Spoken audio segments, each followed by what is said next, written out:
I wonder if you'd start by telling us a little bit about YouthBuild. Sure. Can you say? Sure. So YouthBuild is an organization and a movement with more than a 30-year track record, and we do something that few organizations do, and that is reconnect young people ages 16 to 24 who dropped out or been pushed out of traditional education systems. So we bring those young people into a program and we help them rebuild their lives and rebuild their communities. And we do that a few ways by really trying to focus on a program model that's both really comprehensive and in the lives of the students transformative. So young people spend half their time on a job site or a work site rebuilding low-income housing in their communities, and then they spend half their time in our education model. And our education model includes many programs, the majority of programs that are providing a GED for young people, and also programs across the YouthBuild field who are doing diplomas, high school diplomas either in a charter school context or an alternative school context. So we're up to about 273 programs in 45 states across the nation, and currently we're serving about 10,000 young people a year. So what makes YouthBuild a youth-centered program? What are the components that are part of the design, and how does it meet the specific needs of youth? Right. Yeah, the very core of what YouthBuild is, and I think why the model has worked for so many young people, is that we start with the idea that we're going to focus on skilled and caring adults who create really deep and meaningful relationships with young people. So I think that we're very intentional around saying it's okay and expected that you're going to spend time getting to know who these young people really are, what their interests are, and what they need in terms of support. And that's true of both our counselors and our advisors, and that's a core part of the model, and it's also true of our educators. So in terms of what makes it a youth-centric approach, we at our core consider ourselves to be a youth development organization, and those principles are true in the classroom, starting with an asset-based approach and really understanding what it is that young people are good at, the strengths that they're bringing into the classroom and into the program, and where their interests are. So we start from that perspective.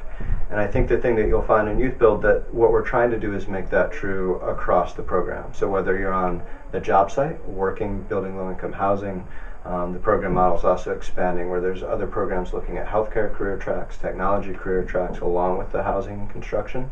But those job site supervisors are really thinking about and trying to incorporate the same youth development principles that we're talking about in the classroom, and looking for integration across the program so that educators are talking with folks who are focused on workforce development, executive directors are continuing to hold folks accountable for that work, that we're really focused on making sure that we know and that we understand the needs of young people, and that's a core part of who we are and what we do. Education, a lot of times adult educators may not see peer relationships as having been all that helpful for youth. How do you mediate that peer relationship? Yeah, I think that the influence of peers is a really important factor, and it's important as young people start to think about college and moving on to college, and how that influences their relationships with their peer group. And for us, I think what's been nice about YouthBuild is that they're small learning communities, and generally look for a teacher-to-student ratio of about 1 to 12 or less, which we think is important. And in that peer learning communities, young people get to know each other. And I think as we start raising expectations and saying it's high expectations for what you're going to learn and what you're going to do after YouthBuild, coupled with the supports that we talked about earlier, you see young people start to succeed in ways that influence their peers. So as you start to bring young people back into the program who can say, I dropped out of high school, I was sitting in the same seat that you are working toward my GED 2 years ago, I just graduated with my associate's degree, I'm moving on to a 4-year college. The impact and influence that peer has on a young person is amazing. So it means one thing to hear it from an adult, to say, we think and know that you can do well in college and have a career that provides a family-sustaining wage. And it means an entirely different thing to hear it from someone who was in your seat and experiencing the same life circumstances and can say, I've done well, I've completed a college credential, I've got a job that's working for me and my family. That's a really transformative experience for a young person. Definitely, yeah. In our study, we found that young adults come in at the adult basic ed level rather than at the secondary level, and I was wondering what you find with students in YouthBuild, and then how does that impact the way in which you work with students? Yeah, I think it's important that it impacts the program model in really fundamental and important ways. So on average, our students are coming in somewhere between a 3rd to 5th grade reading level, and about the same for math, slightly lower. So as we look at really doing intentional remediation and academic acceleration for young people who are coming in that dramatically below grade level, there's a lot of fundamental changes that we need to make in terms of the way we're thinking about instruction. So part of that is a basic influence on program time. So if we're really thinking about college and career readiness in a way that's, are young people ready to enter into college level work, and not at the developmental ed level, but at credit bearing work, is 9 or 10 months enough with the student? And in some cases, if we have the most talented educators who really understand the youth development systems we talked about, who really understand good instructional practice and pedagogy, we can start to get closer, but 9 to 10 months still isn't enough time. So what a lot of programs who are part of this initiative are saying is, how can we extend the learning time? How can we do additional bridge programming with community colleges and technical colleges? What can we do over the summer? What can we do over spring break? And really looking at what used to be lost points in terms of young people starting to transition into college and not being quite ready, and turning them into momentum points. And a lot of that time is just saying, how can we structure the program so that we have more time focused on learning and more time focused on the instruction that really matters for young people to do well once they get to college. So part of it is just a time issue, and then the other part that I'd say is fundamentally reforming the way that we think about instruction. So in our initiative, we wouldn't consider ourselves a GED prep program. We would consider ourselves a college preparatory program who happens to help young people get a GED, or in some cases the high school diploma. And what that means is that we're having conversations with post-secondary institutions and instructors and faculty and adjunct faculty about what it really takes for young people to be ready to do well once they get to college classes.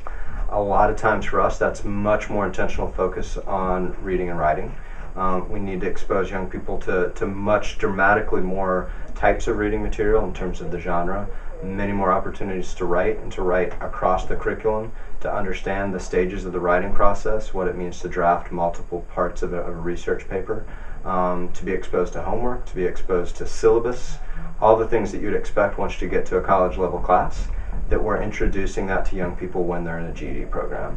If we're doing those things well, if we're really focused on what it means to read and write in a way that's getting ready for college, if we're thinking about critical thinking skills, that's asking young people to really challenge assumptions that they're seeing in the text or whatever it is they're reading, that's going to help young people not only get ready for college, but also pass the GED if we're intentional around the way that we're instructing.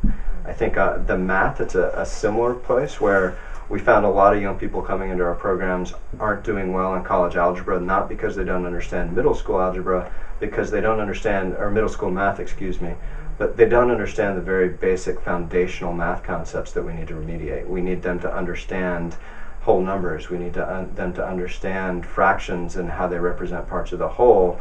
And part of what I think we need to do is kind of say, what are the foundational understandings where we might be lacking, and where can we remediate those? Where do we spend our time? And starting from there, we can get to a much better place where more young people are ready to do well in college level math. Very good. So do you have, what are some other strategies when you think about the relationship between years? So one of the things that we've been working toward with a lot of our post-secondary partners is starting to create some shared staffing responsibilities for the follow-up support that happens as a young person transitions from a community-based organization into the post-secondary space. So saying, can we have a transition coordinator who's sharing office space on campus, so that instead of us always trying to follow up with a YouthBuild graduate via cell phone, texting, Facebook, that there's office hours on campus, and it's serving a couple of purposes. One, the YouthBuild graduate at the post-secondary institution is much more likely to keep that appointment, to spend time when they're already on campus. And two, the conversation that's happening between the student support staff at the community college or technical college and the YouthBuild case manager or transition counselor who's responsible for the follow-up and the to and through space start to develop a relationship. So they start to know what it is that the young person from YouthBuild has experienced, their learning styles, some of the challenges that they might have in family and life outside the classroom, and that conversation becomes much more intentional. Sometimes that's included in the MOU quite often, but the idea that we're creating some intentionality of space and a staffing model where in some cases a program like Operation Fresh Start in Madison, Wisconsin could say, we'll pay for some of the salary of a YouthBuild staff person to be there at Madison Area Technical College, and the technical college will also cover some of those costs.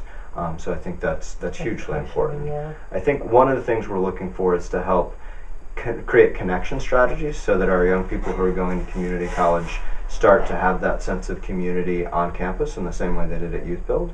So, for instance, there's programs who've said we're going to create an alumni group on campus.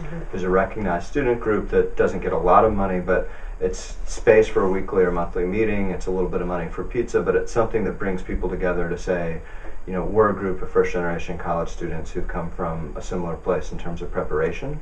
Let's meet and talk about how things are going, and that's been a great connecting point for some programs.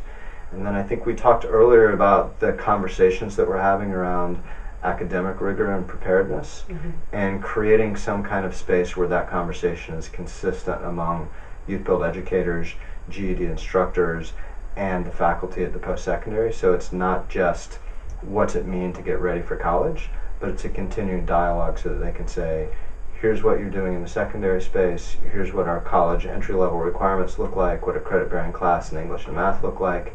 Let's actually compare notes and talk about what our instructional approaches look like. That kind of reality check is it's really, really helpful. Right, and it needs to be consistent and ongoing. One of the things we keep trying to message is it's not that you've created an MOU and you've created a program and that you're done.